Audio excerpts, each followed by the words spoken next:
to record. That's smart. So welcome to the Instructors Roundtable for Education and Training. My name is Mark Boshier, and I'm the Director for Training and Technical Assistance for the Career Tech Association of Texas. And we sure appreciate you being here. And I used this slide in the last group, but if Mr. Cotter can handle the sweat hogs, I say bring the students back and let school begin. And then I think about Slim Pickens saying, what in the wide world of sports is going on here during this COVID? And I'm not sure anyone knows, but there's plenty of confusion to go around and also great stuff happening as well. But help us on the way for John, Paul, George, and Ringo. And if this is your first experience with CTAT, well, CTAT's the leading advocate for advancing career and technical education. We try to enable educators to prepare students for whatever lies ahead in post-secondary. CTAT has a big footprint in technical assistance and also in providing trainings. Some other programming that we do at CTAT is we work with next generation administrators, those coordinators and specialists that are in your district. We have a new CTE Teacher Academy. We have COVID roundtables like you're participating in for administration, leadership, and instruction from various programs of study and career clusters. We do professional development conferences, and one of our goals is to reach out and help the education and training teachers and get some more of those folks that need help at the CTAT Summer Conference. And we also do district program evaluations. So if you need any of those services, CTAT's available. We started the roundtables through administrators. We didn't call it Administrators Roundtable, we just called it Roundtable. And it was such a big success. We kind of give a few updates as far as public health resources and talk about the new guidance from TEA. And then we also look at the attendance and enrollment guidance that's come out from TEA and all the latest updates. And so these administrators really learn from each other, and the ideas they share have been just incredible. So we were thinking we need to spread this format out to some of our instructional groups. And so we reached out to law and education and training as our two first programs of study and career clusters. And so this is the Instructors Roundtable for Education and Training. And when we leave here, we hope that you have an opportunity to share ideas, identify resources, create best practices, and be able to network and engage with other professionals teaching courses in education and training. Some questions that we're going to kind of start off and work with throughout this session is, how are things going at your district now that you've got started? What's working? What are some challenges you're facing? And what do you need, and how can we help? Help us on the way, says the snake oil salesman. They keep talking about vaccines, and we're going to have one, and the quicker the better, and the sooner we can get back to teaching kids in the traditional methods and also implementing some of the new virtual instructions that we've learned through the COVID-19 crisis. And so this is the point where I'll usually stop sharing and switch to gallery mode. And I'll tell you that in just a minute, I will paste the website for the CTAT YouTube channel in the chat box. And we will email the live chat that's going on in the group chat message with the link for the YouTube recording that we're doing right now. And also Kim has asked, and I was about to ask everyone, if everyone wouldn't mind, if you don't feel comfortable doing it, don't, but if you're comfortable with it, would you mind typing your name and the district you work with and your email so that you all will have a resource for each other. And so I'll give you that chance if you'll type your name, your email, and the district you're working with.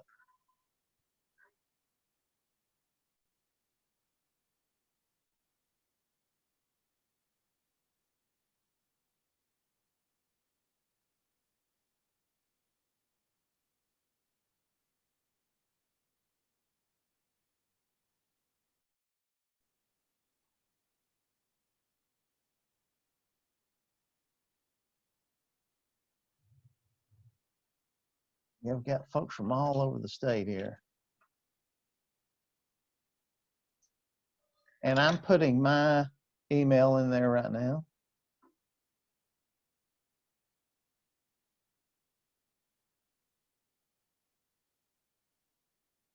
And I'm available for questions anytime you have them. You can call, text, email.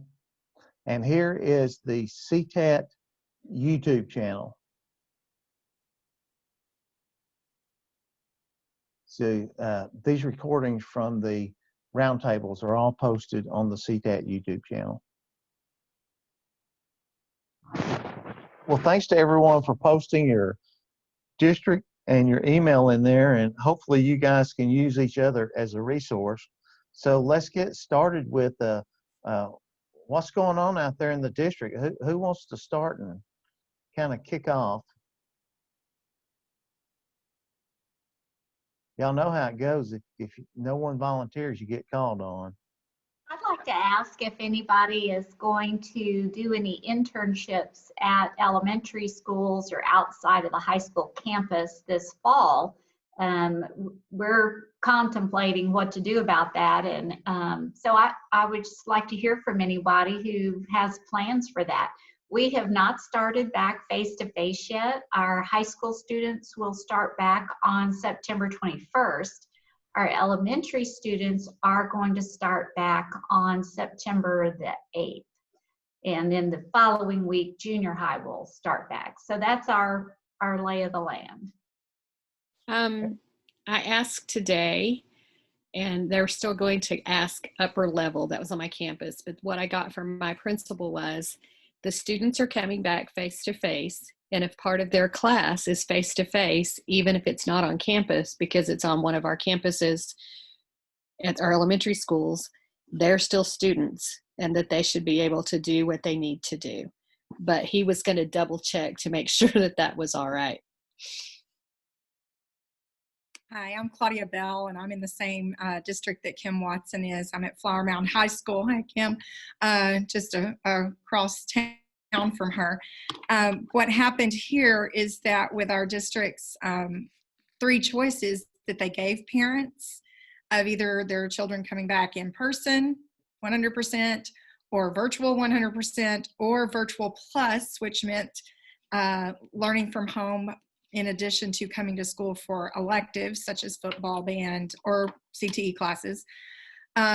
Because of that, we were spread very thinly here. We had about a 50-50 thing going on there. About 50% of our students chose to be at home. So they had to take teachers to be virtual only teachers from our building. And then the rest of us are going to be in person starting Tuesday. Although we have been back for almost 3 full weeks now, virtual. So what happened with all of that is that the master schedule got changed multiple times, and they decided to do away with the instructional practices and education class for this year because of the need for more elective teachers and, to get the majority of the kids in classes that they selected. I think I only had 19 or 20-ish in that class, and so they felt like that was not enough students to justify continuing to have the class. I do still have principals in education and human growth, however. So, principals of education, I usually did not go to elementary schools, but that was another issue here that they felt like we wouldn't be able to do. So kind of a long story there, but that's it. Okay, hi, my name is Sheila, and I'm in Spring ISD in Houston, Texas, and I actually work in central office as a program specialist, but I work with all the education teachers in the district. And so right now we're still on virtual for the next 2 weeks, and then kids are supposed to come back. Of course, an announcement has not gone out publicly on that, so now I'm questioning whether we're going to be back in person or not. But regardless of that, teachers will start reporting to their campus next week to deliver virtual instruction. We're struggling with what to do for internships for the practicum classes too, for instructional practices and for practicum in education. We usually do go to our elementary schools, And what we're looking at now, I mean, because really this is week 3 for us, but it's really kind of week 2 because we were out 3 days for Hurricane Laura that we thought the hurricane was going to hit. So in our second week, we were only there 2 days. So we haven't had much time. We're still working through issues of attendance and all of that stuff. But we're hoping that some of the kids, well, the teachers are talking about ways for the kids to be designing virtual lessons and things like that, like to work with the elementary schools still, but to assist them with doing virtual instruction and shadowing the virtual classes. And then we have one of our teachers who's a teacher leader for Taffy. So she's getting a lot of information through Taffy as far as some of the things with the Taffy competitions and how they're going to handle that virtually, that she's going to be able to bring back to the district. So right now we're still, I mean, school has started, but we're still very much in an exploratory phase of what do you do with those upper level students? And for us, the numbers are small too.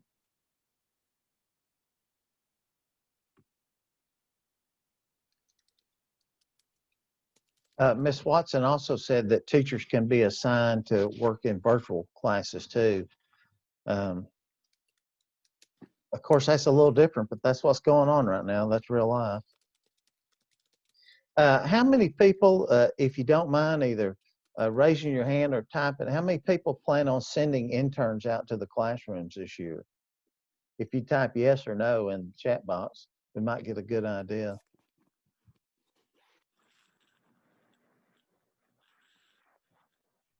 Yeah, yes means that you do plan on sending students out. Oh, yeah.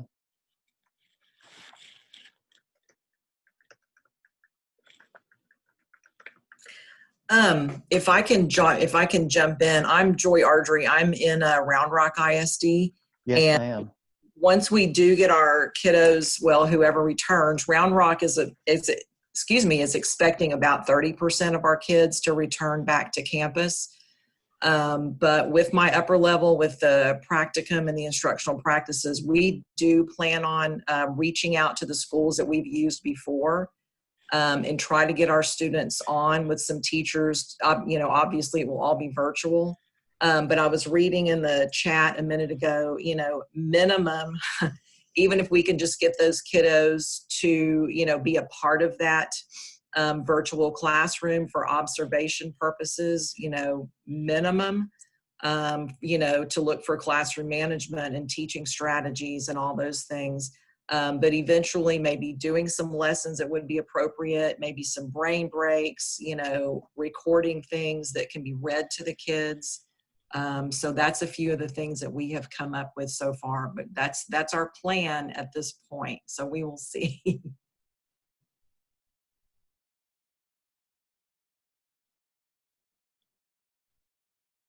It looks like the majority of the teachers in here right now are still planning on sending students, but there are several no's. So, mixture.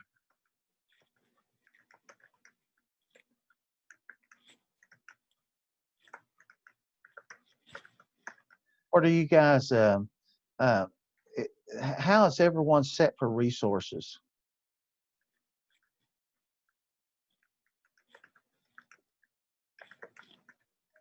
Is anyone using anything innovative or ICV or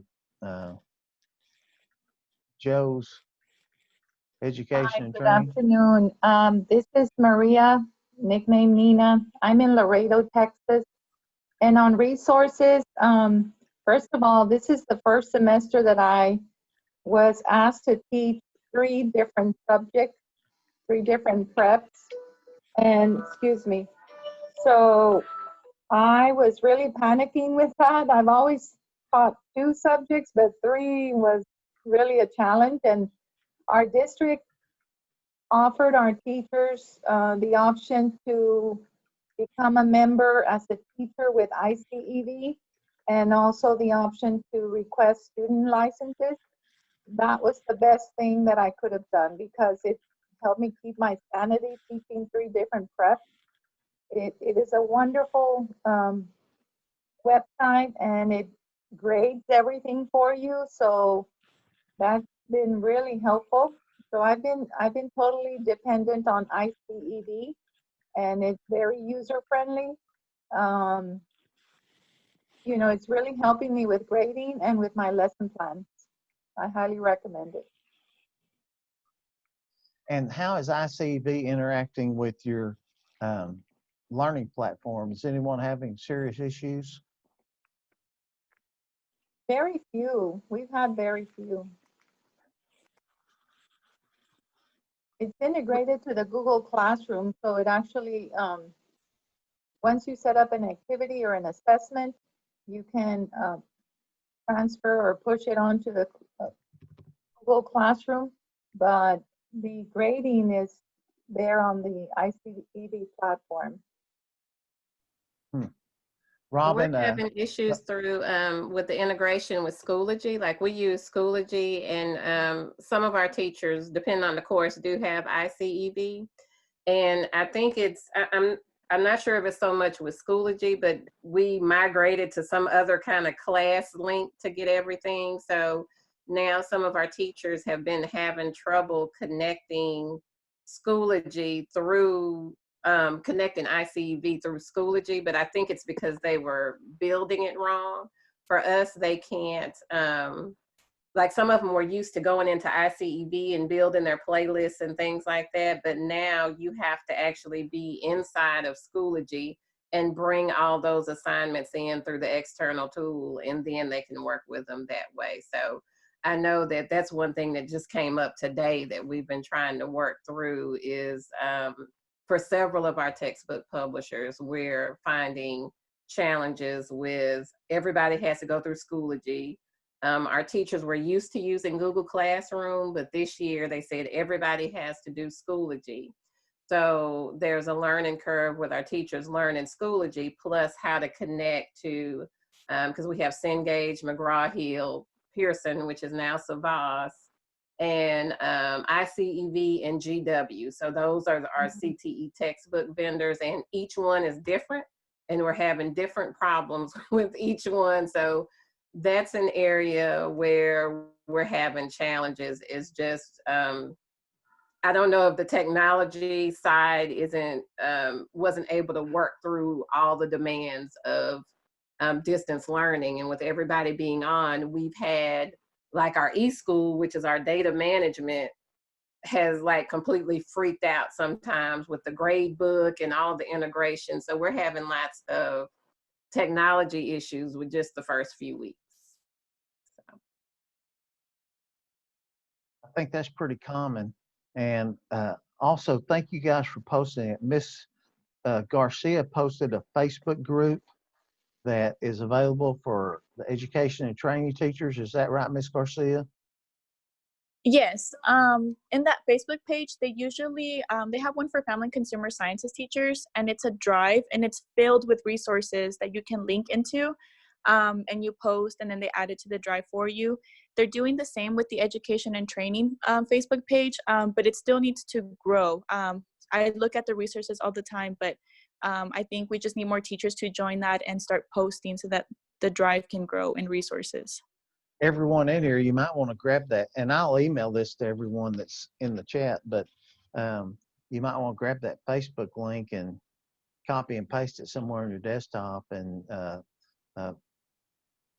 Ms. Garcia is right. The more people get in there, the more resources. And then also, if you have Texas Tech used to kind of be the go-to place for the family consumer science resources, and then Taffy has resources, and Educators Rising. A lot of times teachers forget about using their enrichment activities or CTSOs for classrooms, but those many times are terrific resources. So I appreciate you putting those in there. Check out Raise Your Hand Texas website, Lead Forward. Also, Taffy, Ms. Watson says that Taffy has a Facebook post as well.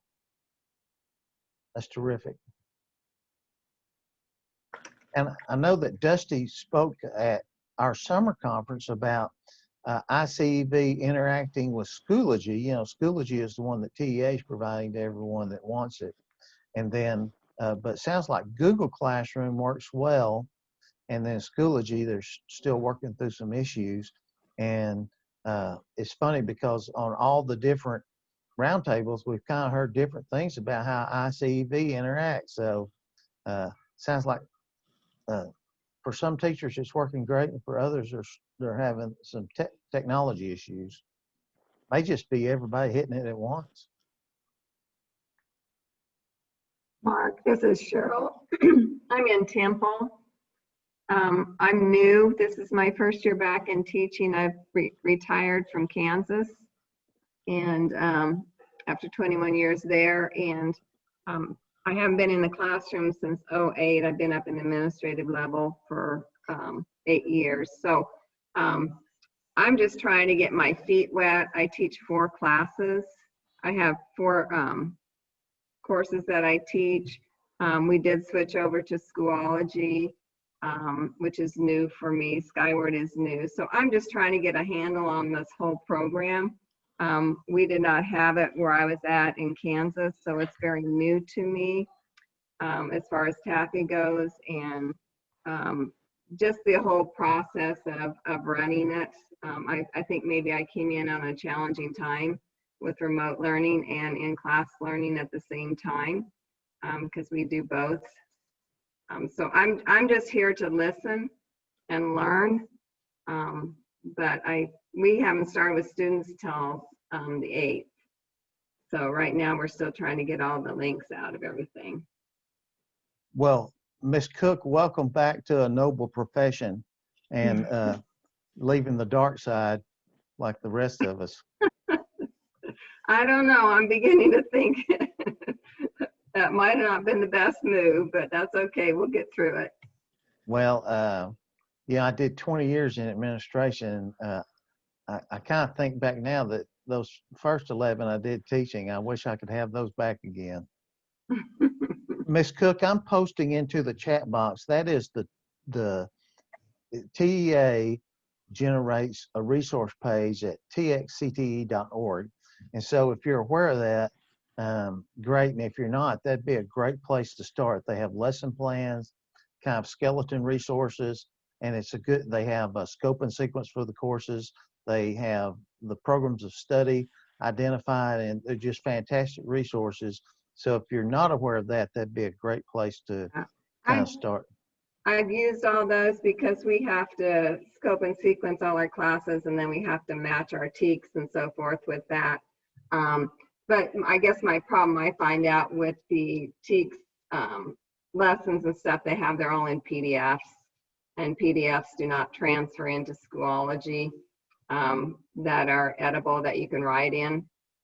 So it's been difficult getting resources. There is ways you have to take the PDF and put it on a Google slide and make that your background and then fill in the little quadrants. So it just takes time to get all those resources going. They're really, I need to get back in there because I didn't find a whole lot that was not repetitive in the 2 classes I teach, because I teach an instructional practice in ed and training, and then I have my practicum in ed and training. So a lot of their courses overlap for that. So my child development and my principles, I'm doing fine in those. I think it's just the upper level classes. I'm just trying to find stuff for them to fill in because I have them for 2 consecutive periods. So that in itself will be a challenge, but yeah, I've been on that resource. I contacted another teacher somewhere in the state of Texas to kind of see what he was doing. So it'll just take some time, and we have time to work through all these quirks anyway. So we'll get there. If I may insert here, ICEV, if you can get at least your teacher license, not necessarily bringing in all the kids if your budget doesn't allow it, but every single lesson and I've only been using lesson 1 in all the 3 subjects, but They have an extensive printable section that you can use for activities, and then they're interactive. Of course, it's also very extensive. So I have found that I haven't even had enough time to use all the resources that they provide with every single lesson. They also have a complimentary alignment of all your teaks with your lessons for the semester. So talk about saving me time and resources that I feel like there's more than what I can use. And they're really good because they're rigorous and very relevant to the career. Okay, thank you. Is that ICEB? Is that what you said? It's like the initials, ICEB? Yes, ma'am. Okay, I'll find that website and I'll post it in there. okay, thank you. I add something? Can you hear me? Yes, uh-huh. Hi, Cheryl. I definitely recommend ICEV for you.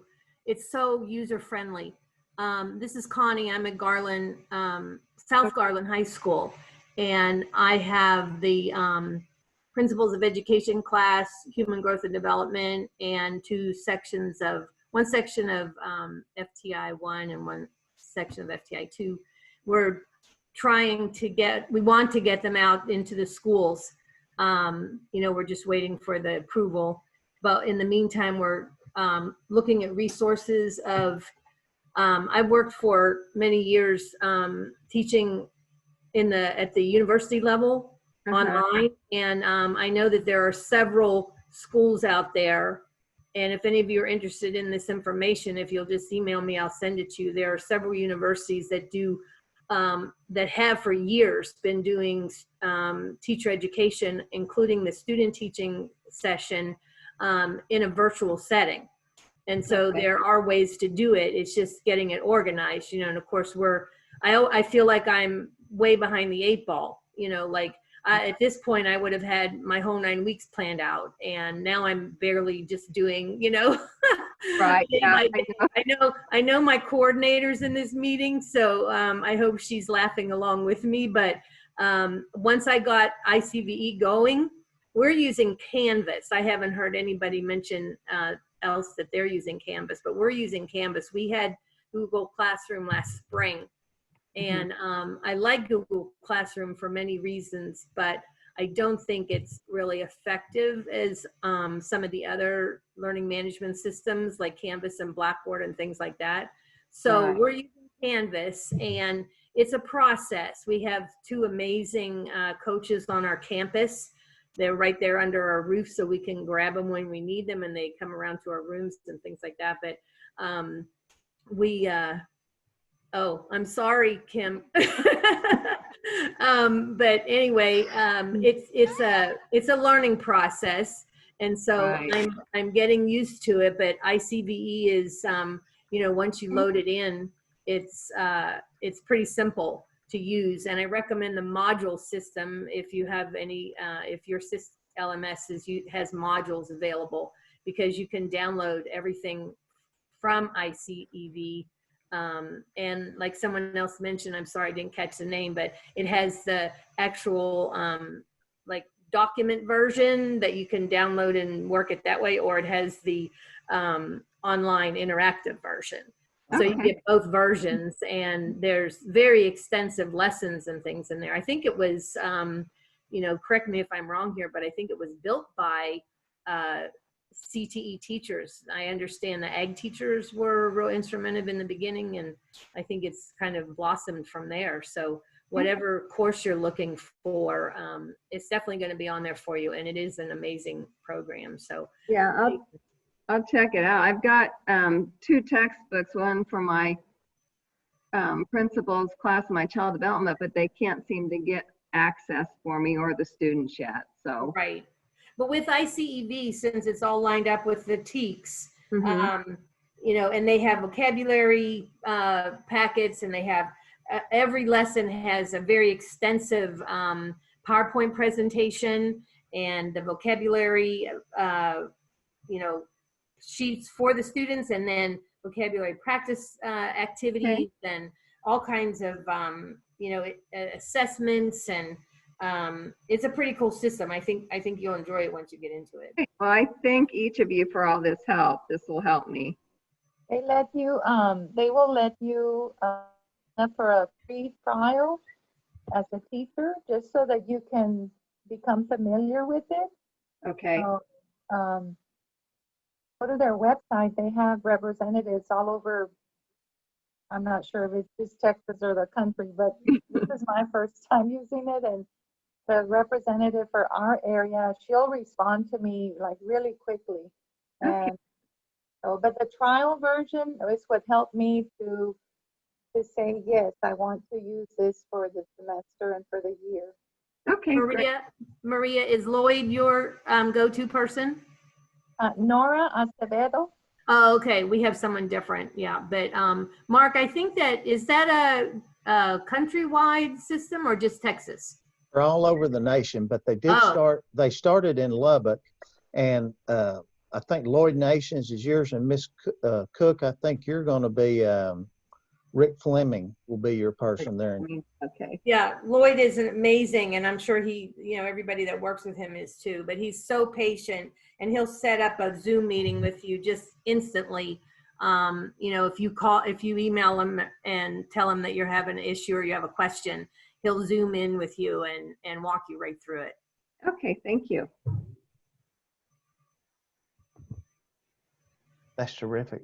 Make sure you reach out to your ICEV representative, like Ms. Grenier was saying, because they'll work day and night with you to make sure they get it right if they know about the issue. What about your TAFE groups? What are you guys hearing from TAFE? Texas is having a half-day meeting September the 12th through Zoom with Danita, our state director. And I guess to do the same thing, kind of a roundtable sharing where are we going this year with TAFE. Are they planning anything in person? I don't think so. Again, we'll find out that day, but I think their thoughts were more virtual competition. What she said so far, am I still muted? No, ma'am, you're good. Okay, what Donita has said so far about that is that each region could decide what they wanted to do, but okay. That her tendency was for people to start, kind of planning ahead and asking. I have the president regional officer, and Claudia is in our region, and she is the vice president school. And the officer team really didn't even get to decide, because Claudia and I, being the same district, will do most of the planning. And with everything up the air, we did not want the extra work of to plan a real conference in person and then have to choose to go virtual. And then we kind of ask a couple of questions around our own campuses, and we just don't feel like they're going to let us invite on a Saturday 12 or 15 schools into one of her school or my school for it to have to be totally disinfected and cleaned again. And we just felt like it was better for all the teachers involved to make a decision before school started. So we made the decision that our Region 11A conference will be virtual. The kids will all submit their, whatever it is, they're going to have to record themselves and submit themselves early. And then my TAFE chapter and I will sort those out, and we will send them out to judges to be judged beforehand. And then we're inviting all of the people in our region to have their kids come to their own campus. So Claudia's kids would go to Flower Mound, Leah Zavala's kids would go to her school, etc., on the Saturday of our actual conference. And then our officer teams will be together, and they will keep their 6-foot distancing, and they'll welcome them and do a welcome session. And then we're going to try, we don't know if we can do it for sure, but we're going to try to set up Zooms like this so that the judges could at least meet the kids for the question and answer part, because that's the most valuable part of what we do, is getting them to be able to articulate what they have learned and to meet the judges, not necessarily for the competition, but when they get ready to interview later, they have met someone who is asking them questions and putting them on the spot. And then what we're asking them to do is, hang out there, have lunch together, but we will already have everything scored and hopefully have the certificates delivered to each of the teachers, and they won't have shared them yet, but we can do an announcement and they'll have the certificates and awards for their kids at their own campuses. So we'll at least feel like we got together. I know that Donita right now is planning on a full, still being in Round Rock at that new wonderful resort, because that's, not until the 1st of March. But at the same time, she knows that she might have to have a backup plan. And to be honest, I have not heard a single thing about Ed Rising except with that they have announced. I don't think they've announced where it's going to be. They did announce a date. And if you don't know this, Ed Rising picked up 3 of our competitions, which is where you probably put a lot of your kids. The Interactive Bulletin Board is going to be a national contest. The TCM contest will now be a competition at the national level. And we won't have all of the traffles because Ed Rising has decided to go back and add the service contest as a national contest. So we'll still have the teaching, recreation, appreciation, fundraising, and leadership and education as a project board, as a state contest. But if they enter their service project, it'll be a national contest. But those are the kind of updates that she's going to bring, with more instruction about the JV. There's going to be a new JV and varsity level at Taffy, and I don't know anything about that other than that was on Facebook. So if you wanted to register for that, and Donita is asking that we pre-register, you would go to taffyonline.org. And I was there yesterday. It's the first thing on the page, but if you look under events in that pull down menu, it says teacher workshop, and you can click there to register yourself, and it's free. Outstanding. It sounds like Taffy's really thinking through their year. Well, we got canceled. We knew he was going to nationals, and Ed Rising didn't call off the national contest until like the second to last week in in May. And so that, started inspiring, think a little bit further ahead, because there were people that had plane tickets and reservations and hotels. Louisville, I asked them to make a decision real early. Claudia and I were uncomfortable going to the East Coast with kiddos. And so they made a decision real early. So we didn't purchase flights or have reservations or those kind of things. But I know that some people did, and they had trouble working with the hotels to get their money back and stuff. So Donita is trying to be as proactive as she can.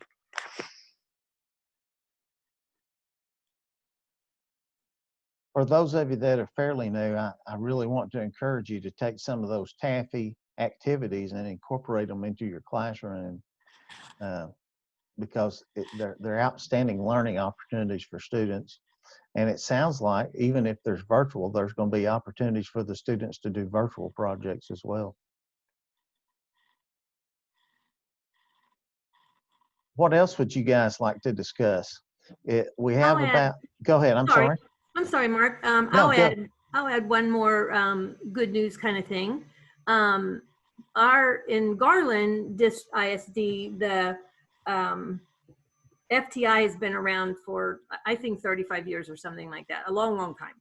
And every year we have, about the first or second week in September, we have a big rally for all the interns and I think there's 7 high schools that are involved. And we all get together at a building up in North Dallas, and it's called the Caldwell Center. Some of you might have heard of it. And it's a huge thing for the kids. It's like a big kickoff rally. And they, they get all dressed up in their Sunday best, and they come, and we have, a guest speaker, main speaker, who is always motivational, and usually a former teacher or some kind of educator that, always has great stories to tell. Then we break up into small groups, and we cater lunch for all the kids, and there's colleges there represented, and former FTI students. And it's a big deal. It's a whole day thing. We take buses, and we ride the buses up, and they have their little bags that they decorate and things. So it's a huge deal. It's kind of like a, introduction. And once they do that, then they fly out to the elementary schools the next week. So this year it had to be canceled, of course. and we were, scrambling around to try to figure out how to save it. And all the teachers got together, and we have some great leaders in that group of 7 teachers, and put it all online. And for the people who had agreed to come and speak, they did a little 5-minute video of their talk. We got a former FTI student from each one of the high schools to do a video. We had representatives from about, I didn't count them, but there had to have been 12 or 15 universities that put up information. And then one of our teachers, who's very handy on the computer, prepared a PowerPoint presentation in Google, like with slides, Google Slides, for the students to fill out and answer questions as they watched each one of the videos. And it was amazing. I know that we couldn't do it the way we wanted, but this was the next best thing. And my interns were really impressed, and entered some great feedback and stuff in their PowerPoint slides. So I just wanted to tell you that, even though we're not doing the normal, we're able to encourage and excite the students, in a way that works with what's going on right now, and so now they're getting ready to go out into the field. They're excited about that. So that's our next step, is to try to come up with a workable solution that will be good for them and the elementary school teachers and the elementary students and principals. Well, that's outstanding. That is a good news story. Anyone else have anything to share with the group? Well, let me ask you 2 questions before we stop recording. For number one, would you guys like to have another one of these meetings maybe next month? Would that be worth doing? Sure. Okay, very good. Getting some yeses in there. And then also another question I would like to ask is, like, for your professional development, do you think that there is a need for CTAT to program professional development activities for education and training teachers, say at the Summer 21 conference? Or are you guys getting served another way? Anybody have thoughts on that? Robin, we're getting several yeses. Ms. I know The last 2 summers, we've included quite a bit for education and training. We've even seen an uptick in sessions targeted for administrators at winter conference on improving and expanding the programs.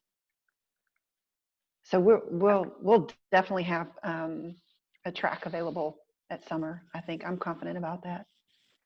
I was just going to say that a lot of us are FC stat members, yes, because we teach other things. And one of the things that Taffy did, although it didn't happen this year because we're having our own virtual conference, I believe it's 4 years ago. Y'all help me out on the dates on that. But Donita office, she did one twice in September, a separate Taffy conference. But we learned there were so many teachers that were only allowed to travel once. They could either FC stat conference at the end of July, or they could choose to come to the Taffy only conference that was held in Austin in early September. So Donita worked with Terry Green, and they made it the Taffy conference like a pre-conference so that people could travel once and come to that. So that might be something to consider for what it hey, is. I've got a question for you all. Have you, because we're looking ahead to our winter conference in February, and of course we have a contract with a venue for that. Have your districts put any restrictions on your travel? Our district pretty much said they were canceling all internship and practicums and all travel. Is there a through date, like through December, or is it for sure through December? Okay. For sure through December. But not really any restrictions after that so far? We haven't heard. There's updates frequently, and that hasn't come up for the spring. But for the fall, we know we're not traveling and we're not doing any practicum. So for my instructional led students, two things that are possible to meet that piece for the internship part. Our district holds an annual parent summit, and so the district CTE director has reached out to the TAFE well, not TAFE, to the education and training teachers, and she's asking if we want to be one of the presenters to the parents virtually. So that would be a training event. And then another thought is, if a lot of my students comment, I'm having to help my niece, my nephew. Maybe there's a peer that doesn't understand calculus, and so one thought is that they can record themselves using Zoom or Meet and then submit it up to your classroom for a grade, and that would be an event where they're tutoring somebody else as well. Robin, I'm reading there in the chat box, it looks like a lot of people haven't discussed it yet as a district, or word hadn't worked down yet.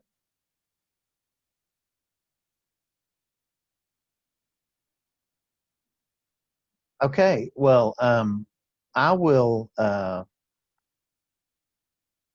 post this video recording to YouTube, and then I will copy and paste, and we will email all of you that are participating a copy of the chat that's in there, so you'll have access to all of those links. Is there anything else before we shut down that any of the participants would like to cover?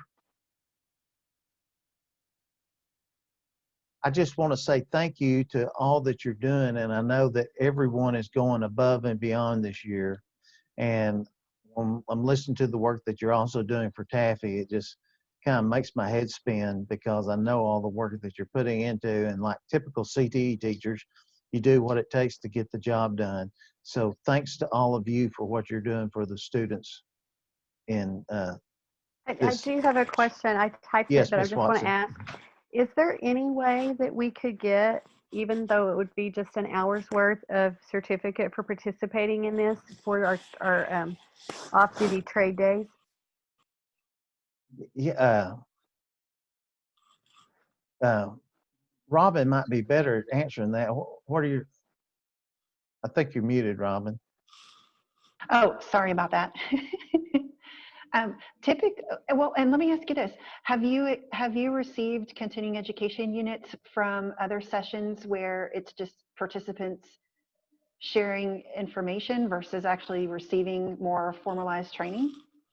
Typically, that's what we do for CEU, so that's why I'm asking. I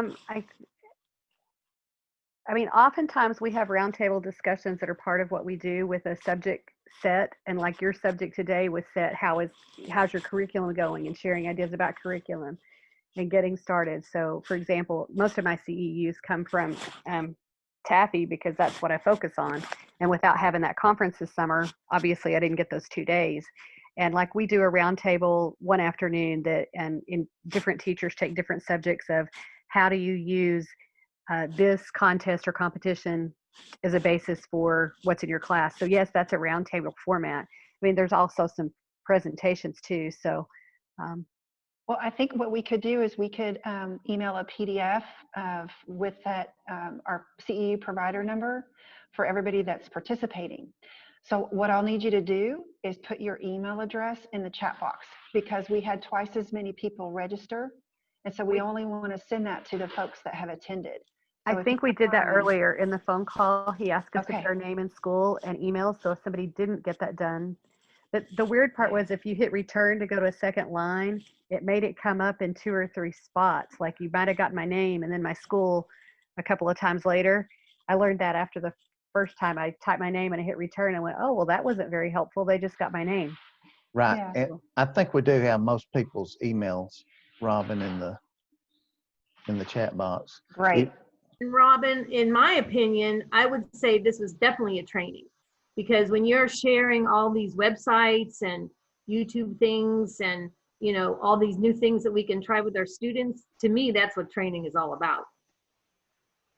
Yes, ma'am. Y'all, thank you. Thank you, guys. I wrote down at least 7 resources that you all put on the chat that I'm going I to love look what into. Claudia put in the chat. Travel hasn't been the priority just yet. I think survival is. You're so right. Hang in there. You know, the first 6 ideas were free. We're going to have to charge you for that 7th one.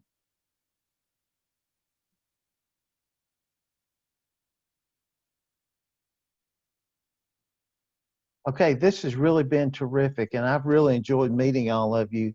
And of course, my email is in there at mark@ctat.org, and you can email any of us anytime. And I look forward to working with you throughout the year.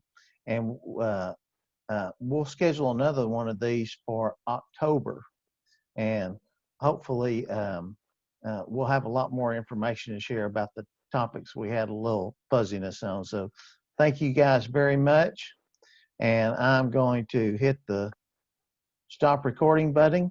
And good luck to you on the rest of the year, and reach out to us if you need anything.